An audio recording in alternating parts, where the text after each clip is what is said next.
दोस्तों नमस्कार, मैं राज कपूर और आप देख रहे हैं खबर दस्तक।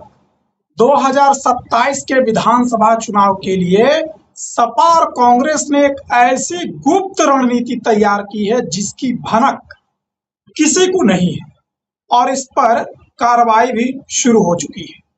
मायावती अपने खोए जनाधार को वापस लाने के लिए वैसे तो ब्राह्मणों को पार्टी में जोड़ने की मुहिम में जुटी हुई है, तो सपा ने जो प्लान बनाया है उससे जो बसपा का कोर वोटर है वही खिसक जाएगा।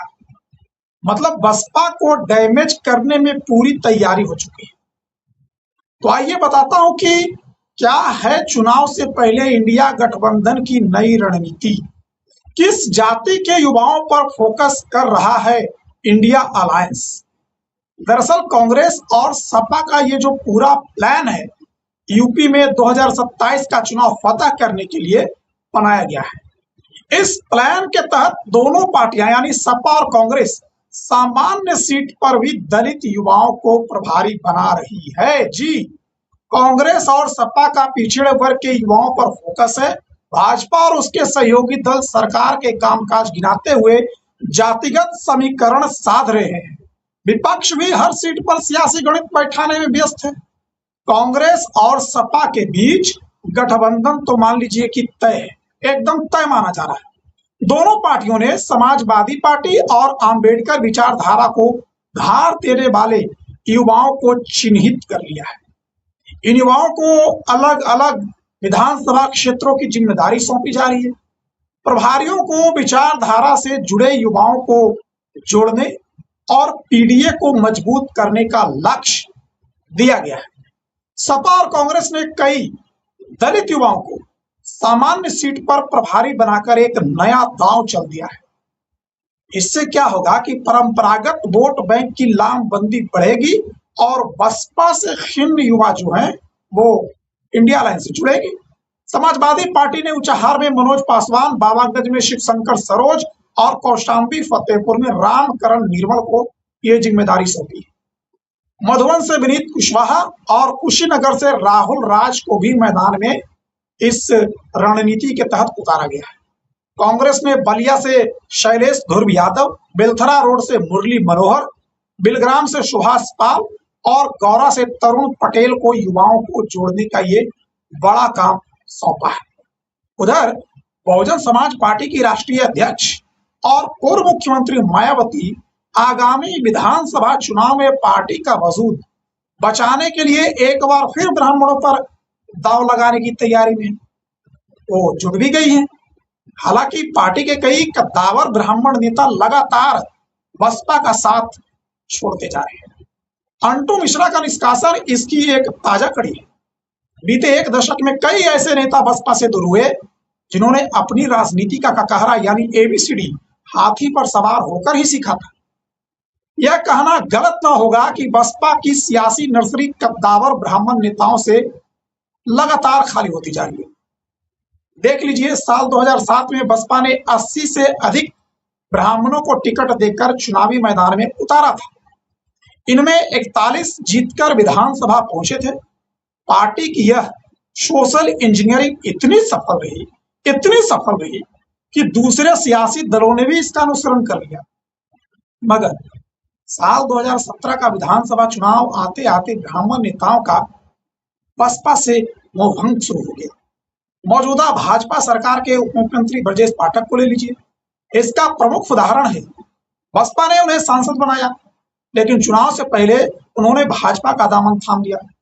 बाद में ब्रजेश पाठक का यह फैसला उनके लिए राजनीतिक भविष्य के लिए काफी मुफीद साबित हुआ। पूर्व मंत्री नकुल दुबे ने 2022 में बसपा छोड़कर कांग्रेस का रुख किया। पूर्व मंत्री रामवीर उपाध्याय जो दिवंगत हो चुके हैं, रंगनाथ मिश्रा और विनय शंकर तिवारी और उनका पूरा परिवार यानी पूरा कुनबा बसपा से दूर हो गया। पूर्व विधान परिषद सभापति गणेश शंकर पांडे समेत सरकार में उच्च पद पाने वाले कई अन्य ब्राह्मण नेता भी समय के साथ बसपा से दूर होकर दूसरे दलों में चले गए। अंबेडकर नगर से बसपा सांसद व विधायक रहे राकेश पांडे और उनके बेटे तथा बसपा सांसद रहे रितेश पांडे भी पार्टी का साथ छोड़ चुके हैं। ऐसे में बसपा के पास इस 2027 के चुनाव में अपने खोए वोट बैंक को वापस लाने की बड़ी जिम्मेदारी और अपना जो उनका कोर वोटर है, जो बसपा का जनाधार है, उसको तो बचाए रखने की सबसे बड़ी जिम्मेदारी है। क्योंकि भारतीय जनता पार्टी की सरकार ही उत्तर प्रदेश में बनी है 2 बार बसपा के कोर वोटर को अपने साथ जोड़ने के बाद, और पिछले 2 चुनावों में और लोकसभा चुनाव में भी ये साफ देखा गया है कि बसपा के साथ जो दूसरे जाति के समर्थक जुड़े थे वो तो हटे ही हैं, उनका मन खट्टा हुआ ही है। बसपा का जो कोर वोटर है, जाटव वोट, वो भी बसपा से कहीं न कहीं दूर खिसकता हुआ दिखाई पड़ रहा है। और इसका एक बड़ा हिस्सा नरेंद्र मोदी के आने के बाद भारतीय जनता पार्टी की तरफ चला गया। नरेंद्र मोदी ने जो कुछ कल्याणकारी योजनाएं चलाई, जो राशन बांटे, जो शौचालय दिए, जो गरीबों के घर में आर्थिक मदद पहुंचाई, आवास के नाम पर हो, छात्रवृत्ति के नाम पर हो, उसका लाभ इन वोटरों को मिला और वे बसपा से अलग हटकर, दूर होकर भाजपा के साथ चले गए। और इसी की वजह से भाजपा की उत्तर प्रदेश में प्रचंड बहुमत की सरकार बनी। और पिछली बार कुछ वोट जरूर कम हुआ, कुछ सीटें कम हुई, लेकिन सरकार बन ही गई। लेकिन 2024 के चुनाव में जो वोट बैंक बसपा का गया था बीजेपी के साथ, वो उसका एक छोटा हिस्सा समाजवादी पार्टी के साथ आया, यानी इंडिया अलायंस के साथ आया। इसमें कांग्रेस का भी बड़ा महत्वपूर्ण रोल है। कांग्रेस के साथ भी उनके पुराने दलित और ब्राह्मण वोट बैंक आए हैं। और ब्राह्मणों के लिए तो अखिलेश यादव ने पीडीए में पीडी का मतलब ही चेंज कर दिया, पीडी मतलब पंडित बता दिया। तो एक तो ब्राह्मण सपा के साथ आ रहा है, बसपा से दूर छिटक रहा है, बसपा खुद ही कई ब्राह्मण नेताओं को बाहर कर रही है। और दूसरा जो उनका कोर वोट बैंक है, उस पर भी इंडिया अलायंस की नजर है। और आपने देखा कि कांग्रेस और समाजवादी पार्टी ने मिलकर जो सामान्य सीटें हैं, वहां दलित लोगों को, माफ करिएगा, बड़े पैमाने पर प्रभारी के तौर पे उतारा है। और आप अयोध्या से अवधेश प्रसाद का उदाहरण देख ही चुके हैं। जो सामान्य सीटें हैं वहां से दलित को उतारकर समाजवादी पार्टी ने पहले भी एक बड़ा प्रयोग करके दिखाया है।